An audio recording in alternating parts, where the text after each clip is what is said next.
Kita masih di Sportcast Nusantara TV. Bung Ropan, Ya. Anda selalu sering mengulang bahwa U20 ini di grup yang sangat berat ini kita melawan Iran harus bermain taktis, bermain bagus, minimal kita dapat 1 poin. Ya.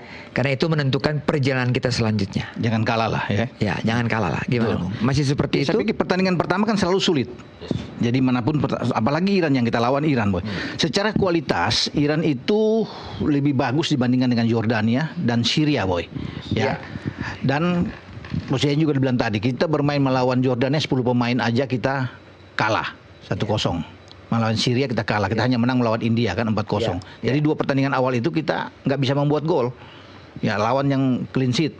Nah, sekarang menghadapi 2 tim yang secara kualitas itu ada di atas Syria dan Yordania, itu tentunya ini bahaya buat kita. Artinya kalau kita tidak siap benar secara mental kita, karena kalau untuk taktikal ya Coach Isya lebih tahu lah dan para asistennya akan ini. Tapi mental anak-anak ini harus dibangun dengan kuat untuk menghadapi. Artinya tidak perlu untuk gentar masuk lapangan, hadapi dengan percaya diri. Tapi kan kita menghadapi tim yang bagus, tim yang kuat. Makanya ini penentuan buat kita. Kalau kita tidak kalah udah bagus buat kita untuk melakukan laga pertama yang sulit. Karena setelah ini akan lebih berat lagi pertandingan kedua. Juara bertahan Uzbekistan. Jadi itu kalau kita punya modal kuat, anak-anak bisa melangkah di pertandingan kedua dengan percaya diri lebih kalau kita dapat hasil positif kan. Apalagi kalau menang melawan Iran. Ya, walaupun orang bilang itu agak sulit, tapi sepak bola kan semua bisa terjadi. Iya kan? Jadi kalau itu lebih enaknya itu kalau kita bisa dapat hasil positif. Tapi kalau kita kalah misalnya, ya kita harus memikirkan juga yang terburuk kan. Kita kalah lawan Iran, boy. Agak sulit buat anak-anak melangkah ke pertandingan kedua yang dihadapi adalah tim seperti Uzbek yang kuat secara fisik bagus, postur tubuh oke. Ya. Kan beda. Karena kita harus dituntut menang. Kalau sudah kalah di pertama harus menang di kedua.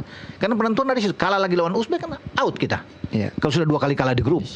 Pertandingan ketiga itu tidak mudah juga. Yaman itu nahan kita di Stadion Madia.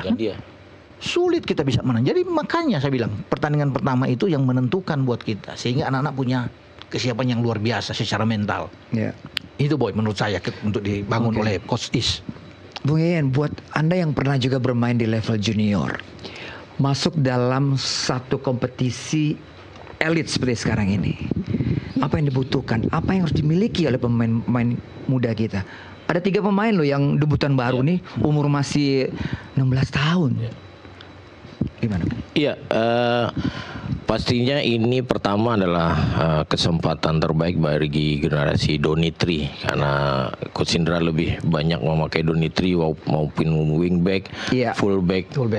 Kemudian ada Ferrari dan lain-lain. Saya pikir secara pengalaman banyak pemain kadek dan lain-lain itu punya jam bermain di kompetisi tertinggi di kita, sehingga mereka punya atmosfer kompetisi di level tinggi dengan tekanan yang cukup tinggi yang akan terjadi nanti di Piala Asia itu.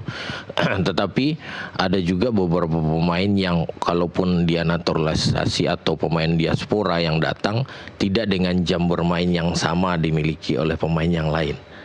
Dan itu bisa jadi menjadi pemain kunci yang diinginkan oleh Coach Indra.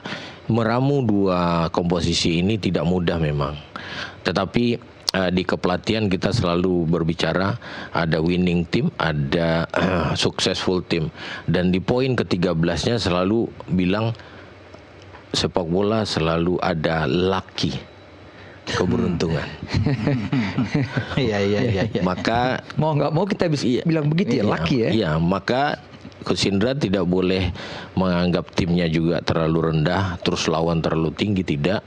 Ini kembali kepada bagaimana seorang pelatih dan tim tentunya menyiapkan taktikal apa yang akan dihadapi terhadap Iran, Uzbekistan, dan tentunya Yaman. Ketika kalau Yaman mereka sudah tahu bermain di kandang saja kita digempur habis-habisan. Jadi saya pikir Coach Indra datang harus dengan optimisme, walaupun ada di grup yang tidak sulit, tidak gampang buat mereka dan sangat sulit. Tetapi bagaimana teman-teman yang di asisten pun, karena menurut kami asisten itu adalah dia melihat sisi lain di mana pelatih kepala tidak melihat. Jadi pada saat pertandingan Coach Indra atau pelatih kepala akan melihat permainan dengan sepak yang ada bolanya. Pasti kemana bola matanya pelatih ke sana. Maka asisten lah yang melihat ke sisi lain yang tanpa sepak bola. Iya. Berarti ini tugasnya Bima, Eko, Kurus. Yes. Dan sehari untuk kiper. Iya. Ikram kan, Iya. kiper utama. Tidak gampang.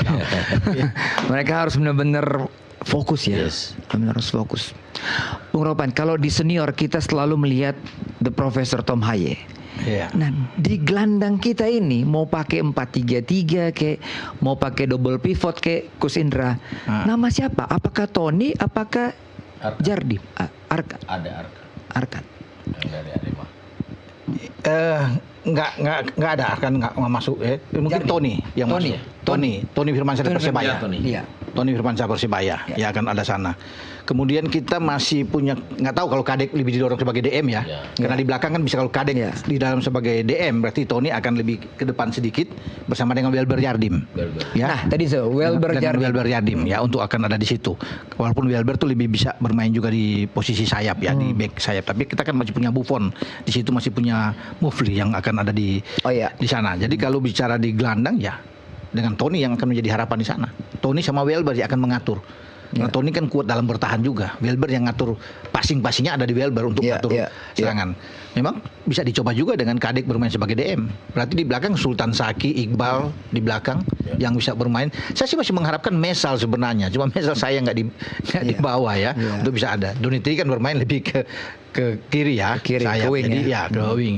Dan kalau dari daftar pemain ada 3 abroad yang di bawah. Jens Schraven, Welber sama Marcelinus Amaola ya. Marcelinus. 3 itu yang ada. Iya. Dibawa oleh Coach Indra di sini. Sebenarnya ada satu Afrizal yang dari awal saya bilang itu. Rizky Afrizal bagus sebenarnya, cuma ya nggak tahu, semua kan tergantung dari Coach Indra. Kalah sama Amaola ini. Karena Rizky Afrizal bermain kemarin di Challenge Series Mandiri, dia ikut bermain juga. Di sini. Coach Ian. Iran, Anda punya wawasan tim-tim di Asia lah ya, juga bergaul selama menjadi instruktur dengan rekan-rekan dari mancanegara, juga melihat bagaimana perkembangan sepak bola Iran. Kita tahu Iran udah levelnya di dunia. Ciri khas level yang diutama itu nggak jauh beda dengan junior U20 mereka. Iya. Apalagi kalau kita bicara bukan hanya timnas ya, level klub mereka selalu ke final AFC Cup. Dan ini sebuah prestasi yang kita tidak bisa pungkiri yang terjadi di sepak bola Iran. Mereka dengan konsisten membangun sepak bola di negaranya dengan youth development dan kepelatihan yang mereka bangun, dan ingat mereka selalu menggunakan sampai ke level senior pelatih lokal. Dan mereka ketika bermain di Piala Asia yang di Uzbekistan 2 tahun lalu pun juga berada di 4 besar. Jadi mereka selalu berada di ranking yang sangat terukur di setiap kompetisi Asia yang dia ikuti, Mas Boy. Jadi kebayang ya.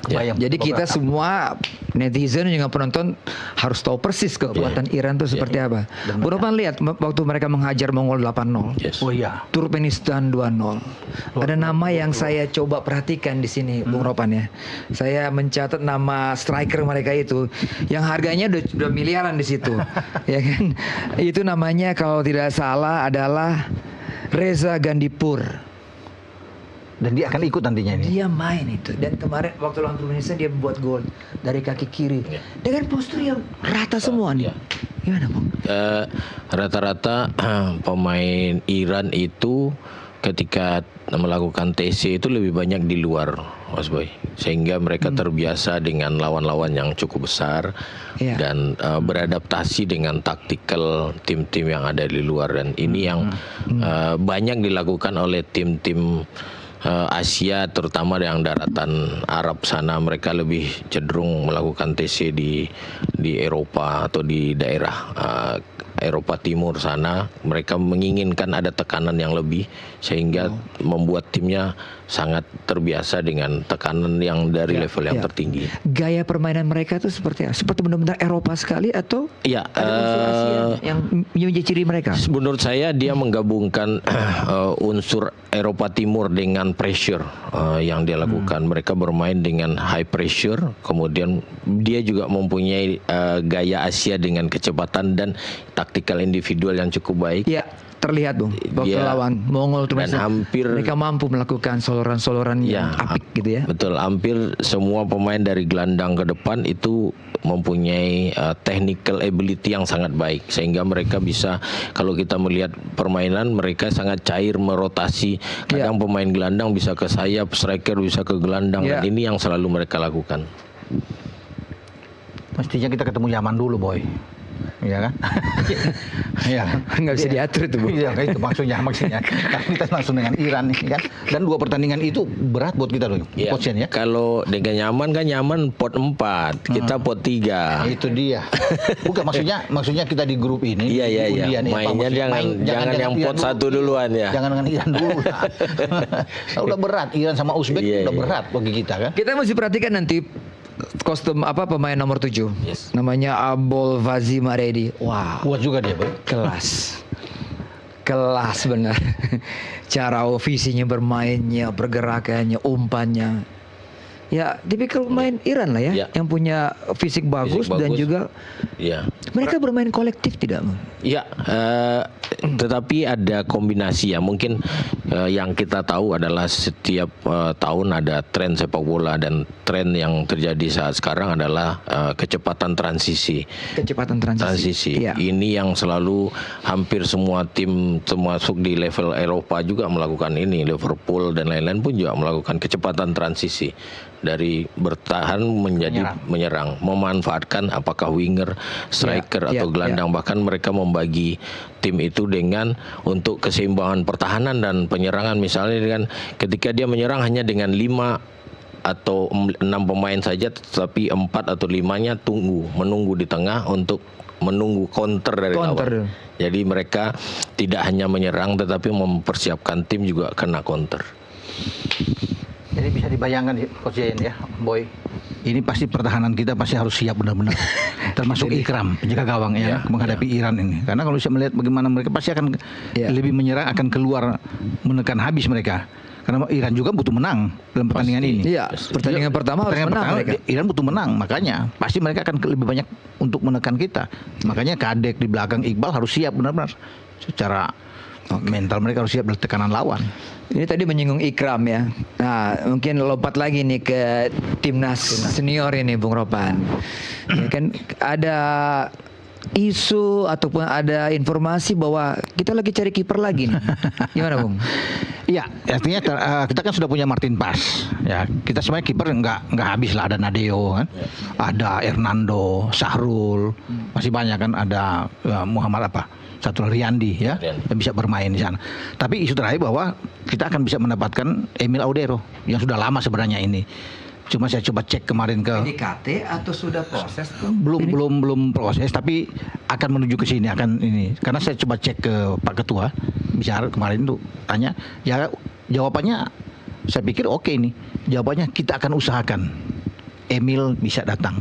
Artinya kalau ada dengan Emil kan bagus. Terlepas dari apapun, ayahnya pernah berbicara yang lalu yang kita tahu bersama, tapi ya sudah itu masa lalu lah. Tapi sekarang kita perlu butuh kiper juga untuk pelapis Martin Paes. Walaupun saya sebut tadi ada Hernando, ada Nadeo kan. Tapi lebih bagus kalau sekarang Emil ada. Dan kita akan tunggu mungkin di bulan Maret. Kalau itu akan diusahakan, jadi kita akan dapat kiper yang baik ya. Kalau Martin Paes cedera atau akumulasi kan masih ada Emil Audero yang. Dan dia lebih mudah, lebih gampang. Dia lahir di Mataram, Coach Yen. Ayah orang Indonesia lebih mudah lah, lebih gampang untuk mengambil dia. Gitu. Oke, Coach Yen, Bung Ropan, terima kasih 1 jam tidak terasa. Ilmunya kita korek ini tadi, Bung Ropan. Informasi-informasi yang juga dibutuhkan supaya wawasan dari para penonton bola itu lebih tahu. Tidak emosional, ya kan? Tidak cepat menjudge, ya kan? Yang berharap apa yang dikatakan oleh Coach Yayan tadi memberikan insight yang bagus sekali buat perkembangan sepak bola kita. Sekali lagi, terima kasih Mas Boy. sudah diundang. Grazie mille. Terima kasih Bung Ropan. Sama-sama. Demikian tadi wawancara kita. Kita berharap kita dukung terus Timnas U20 dan Timnas senior kita yang akan bertanding di bulan Maret nanti. Sampai jumpa.